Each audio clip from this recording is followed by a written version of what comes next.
Hello, welcome to Gothmother's Closet Reselling Adventure, and we're on an adventure. The neighbors are playing reggae super loud, which they never do, and so of course just when I decided to make this video, they decided they wanted to do that. And that's fine, that's fine. I don't even know if you can hear it because I have my little microphone on here, and I am wearing my I've got a fever. The prescription is more cowbell because we need cowbell in Canada right now. So what's happening in the Poshmark world? Not a lot. Poshmark Canada continues to remain Poshmark Canada. There have been some new little bells and whistles added, like the AI listing and stuff, and I'm getting much better at it, and I hope you are too. And the glitches seem to be getting more under control. And so, which brings us to eBay. So the last week or so, we've been living through the new world order with eBay and all that. The de minimis exemption has come through or gone through, or whatever you want to call it. So that was sort of a tariff or tax or duty situation that the US had allowed Canada to send products, and other countries too, under $800. You wouldn't have to pay taxes or duties and stuff like that. So now the US has gotten overrun with really cheap products from China, like from Shine or Sheen, whatever the hell. And a lot of these companies have sort of taken over the US industry. So they're trying, like, I do understand, kind of, even though it sucks, I do understand the reasoning for this particular thing, because they are getting overrun, and it is taking away from quality control and American jobs and all that. Whether it can be fixed, no idea. So then this has rippled over to now, if we want to ship products from Canadian eBay stores to the United States, I'm only talking about Canada and the US, because I know England and Australia, China, all these places also have their own issues with what's going on, and we're all in a similar boat. So with Canada, now if the product is under $800, it's a whole new ball game. And currently, as of this video, Canada has stopped, most Canadian places have stopped shipping, it's a mouthful, stopped shipping to the United States. Canada Post is not shipping packages, and I believe it was Purelator or DHL or someone else. And that because there is confusion, there's a lot of confusion still about how this is all supposed to work and what it means. So for a Canadian reseller, let's say you have like a $10 pair of earrings and you want to send it to, you have a customer who bought it. That $10 earrings could cost anything from $10 to hundreds of dollars. There may be a $200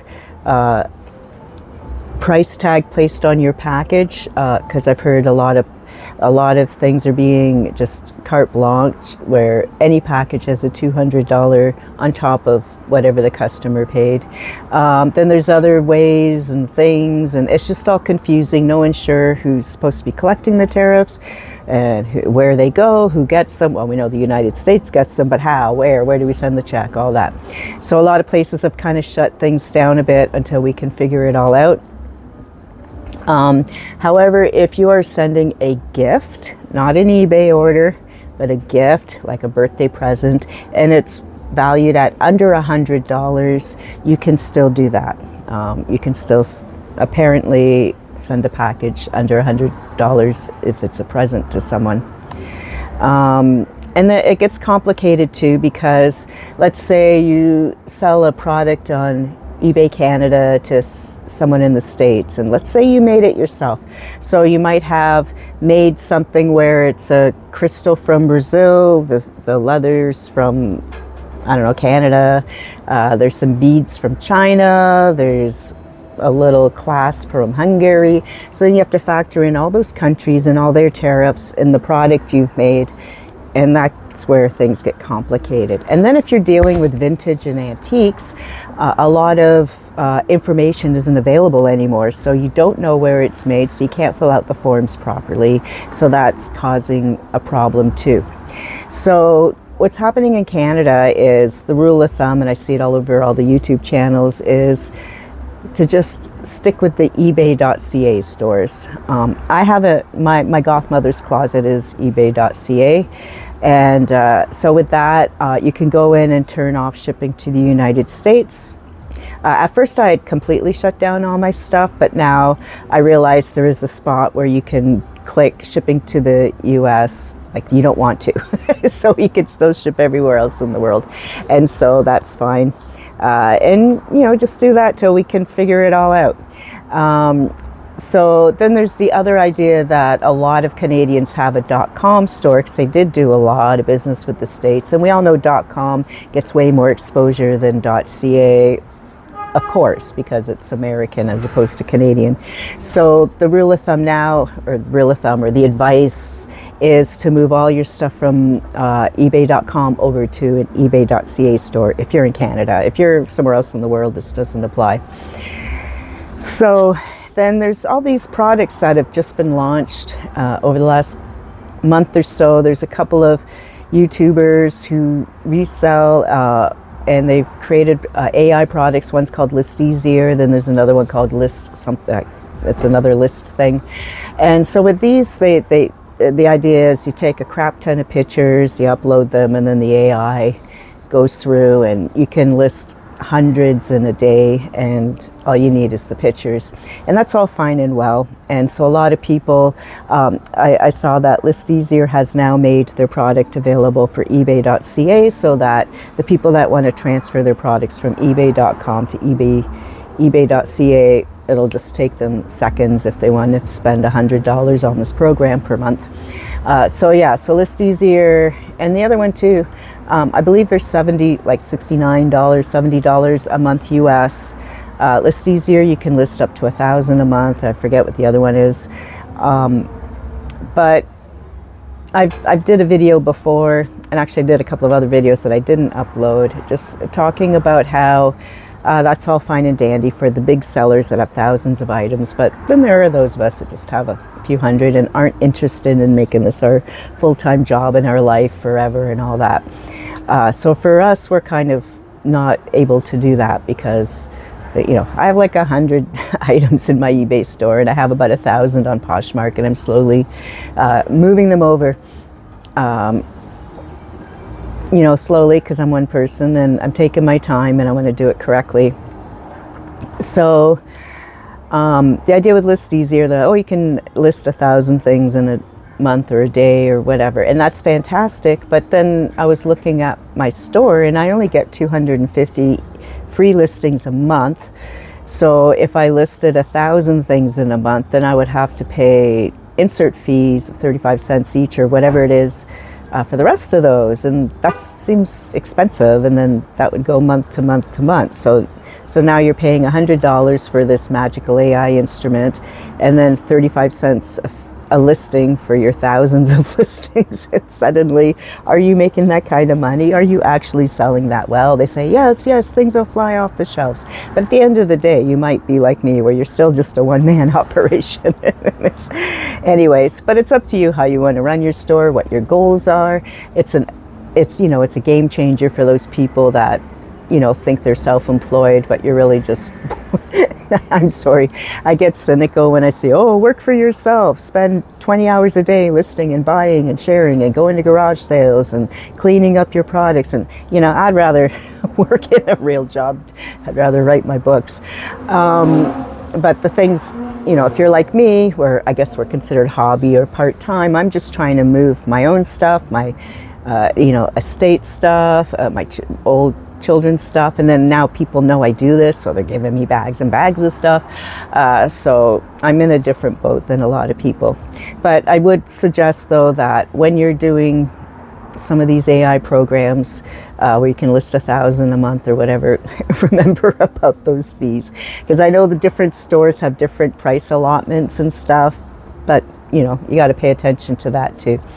So I had mentioned before I was using CrossMagic for cross-listing. I'm just starting to move things from Poshmark.ca over to eBay.ca, or Gothmother's Closet is what it's called. Both places are now called Gothmother. And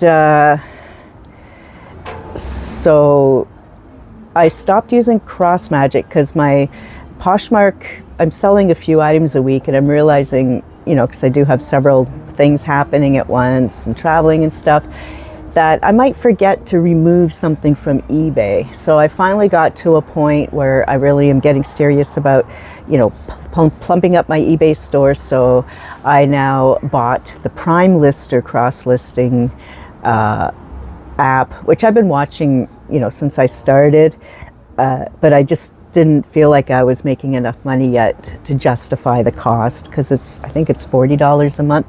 So with that, and you can cross list Poshmark, eBay, Etsy. There's like 10 places it works in Canada and the United States and around the world. Like Prime Lister works all over the place. So it's a bit pricey. Crosslist Magic, or whatever it was called, was excellent. So it was $10, and it filled in stuff. Like I would click the thing on Poshmark, it would populate everything through on eBay. You might have to tinker with a couple things and fill in the shipping, and it's good. So now with Prime Lister, it does the exact same thing. Only if I sell something on any of the platforms, it will delist it. And to me, that's worth it. And so I've sold a few things since I started doing it that way, and it does work. It has been delisting. And that Prime Lister just started putting in the delisting portion of their app a while back. Like, it's only been a few months since they've had that, but it's definitely worth it. It's worth the peace of mind. So I just wanted to pop on and talk a bit about all these things. So the bottom line is, you know, these apps cost money. So the Prime Lister costs money. List Easier, or the List Fast, or list all the things, those cost, you know, $70 to $100 or whatever, at 50 cents a listing, however they're pricing it out. If you're like me, you have storage units. So you have storage units you're paying for. I live in an apartment building, so I'm often able to go into the recycling room and get some boxes and envelopes and stuff that aren't filthy, because they're in the nice recycling place. So I've been pretty good about not having to spend too much money on padded envelopes or shipping supplies and things like that. But some of you don't have that, so you would need to factor in all the money you're spending on shipping and stuff. I still just print things out and tape the label onto the envelope. I don't have one of those special thermal printers yet, but I probably will at some point. But so remember, try to keep your head straight about what you're trying to do with your store. So don't get sucked into all these, list 1,000 things, your life will change. Yeah, it will, but it'll change because you'll have more fees, you'll have more work. So it depends on the goals for your store. That's always the bottom line. Whenever you're listening to any YouTuber talk about anything about any of this, think about your own goals and what you are trying to accomplish for your own life, with your own money, what your budget is, and all of that. Okay, so I'm going to keep watching the news and see what's going to continue happening with the de minimis exemptions. I suspect things might change, because it's really going to kill so many businesses all over the world, not just Canada and the United States. So we'll see how that all goes, how it's going to play out. And in the meantime, if you're in Canada, move all your stuff to Poshmark.ca and eBay.ca, and I'm still doing the Poshmark.ca has AI, so I'm still doing the list things on Poshmark. Let the AI ripple through, then you still have to tinker with stuff, then go to your cross lister, then it's already done there, fix it all up, add your shipping, boom. So there you are. I'm not too sure how much faster the other programs can be, because you still have to go in and check, and you still have to add all your shipping information. All right, have a great day, everyone, and thank you so much for watching. And don't forget to like, share, and subscribe if you like anything I have to say. And maybe there'll be another Poshmark party soon. Bye.